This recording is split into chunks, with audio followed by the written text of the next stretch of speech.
કચ્છ જિલ્લા ભારતીય જનતા પાર્ટી દ્વારા અટલ બિહારી વાજપેયીજીની 100મી જન્મ જયંતિ તેમજ વીર બાલ દિવસ સહિત આગામી કાર્યક્રમો અંગે વિગતવાર માહિતી આપવા માટે આજે તારીખ 24/12/2025ના રોજ સાંજે 5:30 વાગે ઉમેદ ભવન ભુજ ખાતે પત્રકાર પરિષદનું આયોજન કરવામાં આવ્યું હતું।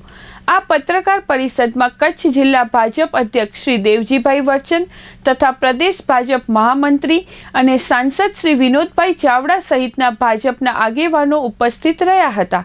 પત્રકાર પરિષદ દરમિયાન નેતાઓએ અટલ બિહારી વાજપેયીજીની જન્મ જયંતિ નિમિત્તે યોજાનારા વિવિધ કાર્યક્રમો, વીર બાલ દિવસના કાર્યક્રમો તથા જિલ્લામાં યોજાનારી આગામી સંગઠનાત્મક અને સામાજિક પ્રવૃત્તિઓ અંગે વિસ્તૃત માહિતી આપી હતી। નેતાઓએ જણાવ્યું હતું કે અટલજીના વિચારો અને રાષ્ટ્ર સેવામાં આપેલા યોગદાનને જનમાનસ સુધી પહોંચાડવા માટે જિલ્લામાં વિવિધ કાર્યક્રમોનું આયોજન કરવામાં આવશે તેમજ વીર બાલ દિવસ નિમિત્તે દેશભક્તિ અને સંસ્કાર સંવર્ધન માટે વિશેષ કાર્યક્રમો યોજાશે। પત્રકાર પરિષદમાં જિલ્લા અને તાલુકા સ્તરના ભાજપના હોદ્દેદારો, કાર્યકરો તેમજ વિવિધ માધ્યમોના પત્રકારો મોટી સંખ્યામાં ઉપસ્થિત રહ્યા હતા। આજે ભારતીય જનતા પાર્ટી કચ્છ જિલ્લો અને કચ્છ લોકસભા પરિવાર દ્વારા આ પત્રકાર પરિષદનું અત્રે આયોજન કરવામાં આવ્યું હતું। આગામી જે ભારતીય જનતા પાર્ટીના જે કાર્યક્રમો છે એને લઈને લગભગ બે મોટા કાર્યક્રમો એ 25 તારીખના અમારા શ્રદ્ધેય આ દેશના પૂર્વ વડાપ્રધાન અટલ બિહારી વાજપેયીજીની જન્મજયંતિને લઈને અલગ અલગ આખા દેશમાં કાર્યક્રમો થવાના છે। એ સમગ્ર જિલ્લામાં આ કાર્યક્રમો થવાના છે। અમારા 1848 બુથ જે કચ્છના છે એ બધી જગ્યાએ એમને જીવન કવનને યાદ રાખીને એને પુષ્પાંજલિનો કાર્યક્રમ કરવામાં આવશે। એવી રીતે આજે સાંજે એમની જ્યાં પ્રતિમાઓ છે અહીંયા દીપોત્સવનું આયોજન કરીને આવતીકાલે સવારે એમને પુષ્પાંજલિ અર્પણ કરવાનો કાર્યક્રમ ભારતીય જનતા પાર્ટીના સૌ આગેવાનો દ્વારા સમગ્ર જિલ્લામાં થવાનું છે। માધાપર મધ્યે અટલ બગીચાનું કેન્દ્રીય મંત્રી મનસુખભાઈ માંડવિયાજીની ઉપસ્થિતિમાં એમના કરકમલો દ્વારા થવાનું છે। એમાં અટલજીની કચ્છની મને લાગે સૌથી મોટી પ્રતિમા એનું પણ અનાવરણ થવાનું છે। અને આ પ્રકારે બીજા અલગ અલગ કાર્યક્રમો જેમ અમારા લોકસભા પરિવાર દ્વારા ટીબી મુક્ત કચ્છ માટેનું જે અભિયાન ચાલ્યું છે એ અંતર્ગત આ દિવસે 100 એવા ટીબીના દર્દીઓને એ કીટ આપવાનો પણ એક કાર્યક્રમ થવાનું છે। પાર્ટી દ્વારા એ અટલજીના જીવનને લઈને એક પ્રદર્શનીનું આયોજન 7 દિવસ માટેનું એ પણ આયોજન થવાનું છે। આમ અલગ અલગ કાર્યક્રમો અને 26 તારીખે આખા દેશમાં વીર બાળ દિવસ તરીકે આપણે બધાને ધ્યાનમાં છે। આપણને ગુલામીના કાળમાં એ આક્રમણના સમયે આ દેશના ગુરુ ગોવિંદસિંહના 2 વીર પુત્રો એ જોરાવરસિંહ અને બાબા ફતેહસિંહ એમનું જે શહાદત થઈ એમના ઉપર દબાણ કરીને આ 7 વર્ષને 9 વર્ષના બાળકને પોતાનો ધર્મ છોડવાની એ ક્રૂર એ બાદશાહે જ્યારે વાત કરી ત્યારે એમણે પોતાનો ધર્મ ન છોડીને એ શહાદત માટે પસંદ કર્યું અને એ વીર બાળકો એને ઊભા દિવાલમાં ચણી દેવામાં આવ્યા અને પોતાની શહાદત આપી। સાચા અર્થમાં દેશ માટે કોઈ બાળકો પ્રેરણા લઈ શકે તો આ વીર બાળકોથી જ લઈ શકે અને આવતી પેઢી એ બાળકોમાંથી એના જીવનમાંથી પ્રેરણા લઈને એ ધર્મ માટે, સમાજ માટે, દેશ માટે પોતાની કુરબાની આપી શકે। એ પ્રેરણાદાયી આ મહાપુરુષોને યાદ કરવાનું આ દિવસ એટલે 26 તારીખના વીર બાળ દિવસ નિમિત્તે અલગ અલગ કાર્યક્રમો થવાના છે। જિલ્લાના 12 ગુરુદ્વારાઓ એ ગુરુદ્વારાઓમાં આ કાર્યક્રમ થઈ અને આ વીર બાળકોને એની જે શહીદી છે એમને સાચા અર્થમાં નમન કરવાનું, શ્રદ્ધાસુમન અર્પણ કરવાનું કાર્યક્રમ એ સમગ્ર જિલ્લામાં થવાનું છે। અમારા લોકપ્રિય સાંસદ અને પ્રદેશ ભાજપના મહામંત્રી વિનોદભાઈ અને એમના દ્વારા એમના લોકસભા પરિવાર દ્વારા એક સરસ મજાની આખી આવા વીર બાળકોને યાદ લઈને આખી યાત્રા જે થઈ છે એમની વિનોદભાઈ વાત કરશે। કુલ મળીને ભારતીય જનતા પાર્ટીના 2 કાર્યક્રમો આ સમગ્ર જિલ્લામાં થાય। આપ સૌને નમ્ર વિનંતી છે કે આપના માધ્યમ દ્વારા લોકો સુધી આ વાત પહોંચે।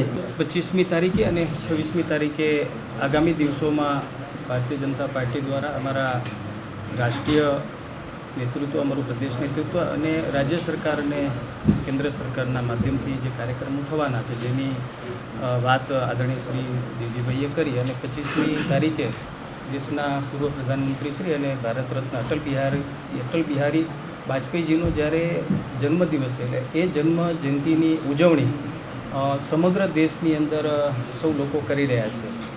સુશાસન દિવસ તરીકે પણ આપણે ઉજવણી કરી છે। સેવાના અનેક કાર્યો થશે અને એમાં વિશેષ જે છે કે અલગ અલગ પ્રકારના કાર્યક્રમોની જાણ દેવજીભાઈએ કરી. આખા દિવસના કાર્યક્રમો ચાલશે, પણ એક વિશેષ, કારણ કે અટલ બિહારી વાજપેયીજી એક કવિ હૃદય હતા અને એમની યાદમાં દર વર્ષે અમે લોકો જે છે કે કવિ સંમેલન અહીંયા કરીએ છીએ. અને પહેલી વખત હમીસરના કાંઠે 25મી તારીખે સાંજે 7:30 વાગે રાષ્ટ્રીય કવિ એક દેશના એવા 3 નામચીન આપણા શશિકાંત યાદવ, કવિતા તિવારી અને હિમાંશુ ભવંડર, અને સાથે આપણા સ્થાનિક કવિઓ જે પબુ ગઢવી, મદનકુમાર અંજારિયા, જયંતિભાઈ જોશી, આ બધા જ કવિઓ સાથે મળી કરીને એક કવિ સંમેલનનું ભવ્ય આયોજન કર્યું છે. ત્યારે તમારા માધ્યમથી ભુજના અને કચ્છની જનતાને અપીલ કરું છું કે આપણે બધા આ કાર્યક્રમની અંદર પણ 25મી તારીખે સાંજે હમીસરના કાંઠે આપણે બધા જોડાઈએ.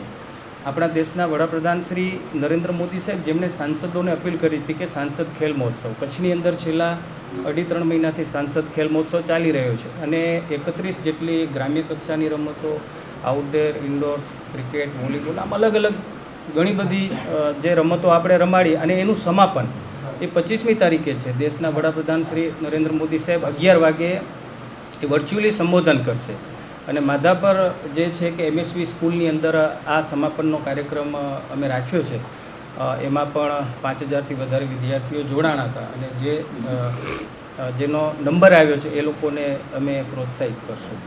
અને સાથે દેવજીભાઈ કીધું એ રીતે કે કચ્છની અંદર એક સમય હતો કે 9000 જેટલા TBના દર્દીઓ હતા અને આદરણીય શ્રી દેશના વડાપ્રધાન શ્રી નરેન્દ્ર મોદી સાહેબ, જેમણે સાંસદોને અને સંગઠન અને સમાજને અપીલ કરી કે TB મુક્ત અભિયાનમાં આપણે બધા જોડાઈને કચ્છની અંદર આપણે પ્રયાસ કર્યો. દર વર્ષે આવા મહાપુરુષોની જન્મજયંતિ કે પુણ્યતિથિ હોય તો આપણે કાર્યક્રમ કરતા હોઈએ. હવે કચ્છની અંદર 2000થી 2500 માત્ર TBના દર્દીઓ અત્યારે જે છે કે આપણને જોવા મળે છે. એટલે ખૂબ જ કચ્છ TB મુક્ત બનવા જઈ રહ્યું છે. એમાં પણ એનો ગ્રાફ ખૂબ ઓછો છે. એવા 100 લોકોને આપણે જે ટોકન સ્વરૂપે તે દિવસે કીટ આપશું અને બાકી રહેતા લોકોને 1 વર્ષની અંદર કચ્છ સંપૂર્ણ TB મુક્ત થાય એ સરકારની સાથે, TB હોસ્પિટલની સાથે મળીને આપણે પ્રયાસ કરી રહ્યા છીએ.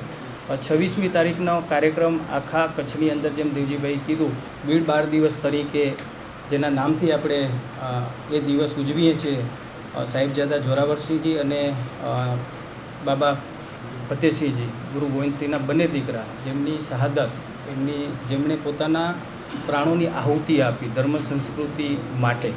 અને આવા બંને બાળ દિવસની યાદમાં આ બંનેને યાદ કરશું, એમને પુષ્પાંજલિ કરશું. કચ્છની અંદર 12 જેટલા ગુરુદ્વારા છે, એમાં દરેક જગ્યાએ અમારા સંગઠનના માધ્યમથી દેવજીભાઈના નેતૃત્વમાં કાર્યક્રમ થશે. ત્યાં ભજન, કીર્તન, પુષ્પાંજલિ અને ભોજન સાથેના બધાને સાથે રાખી કરીને અલગ અલગ પ્રકારે કાર્યક્રમો બંને સાહેબજાદોની યાદમાં થશે.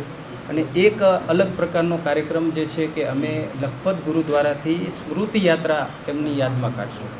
અને વચ્ચે વચ્ચે રૂટ જે લીધા છે દયાપર, રવાપર, એના પછી નખત્રાણા, દેસલપર, માનુકવા, સુખપર અને ભુજની અંદર જે છે કે ભુજની એક શાળાની અંદર પણ કાર્યક્રમ થશે. પછી ગુરુદ્વારાની અંદર પણ અમે જશું, ભજન કીર્તન, અને ત્યારથી પછી કુકમાં, રત્નાલ અને અંજાર, અને સમાપન અમે આદિપુરના ગુરુદ્વારામાં કરશું. 15થી 20,000 વિદ્યાર્થીઓ આમાં જોડાશે પ્રત્યક્ષ રીતે. અને બધા જે શાળામાં જશું ત્યાં અલગ અલગ પ્રકારની નિબંધ ચિત્ર સ્પર્ધા થશે અને એમને યાદ કરશું. જેના નંબર આવશે એને પ્રોત્સાહિત પણ અમે કરશું. એટલે કે આખા દિવસનો જે છે 200 કિલોમીટરની યાત્રાનો આખો રૂટ અમારો તૈયાર થયો છે. તો બંને સાહેબજાદોની યાદમાં એક આ પ્રકારનો એક અનેરો કાર્યક્રમ પણ ભારતીય જનતા પાર્ટી અને મારા આખી ટીમ દ્વારા સાથે મળીને કરશું.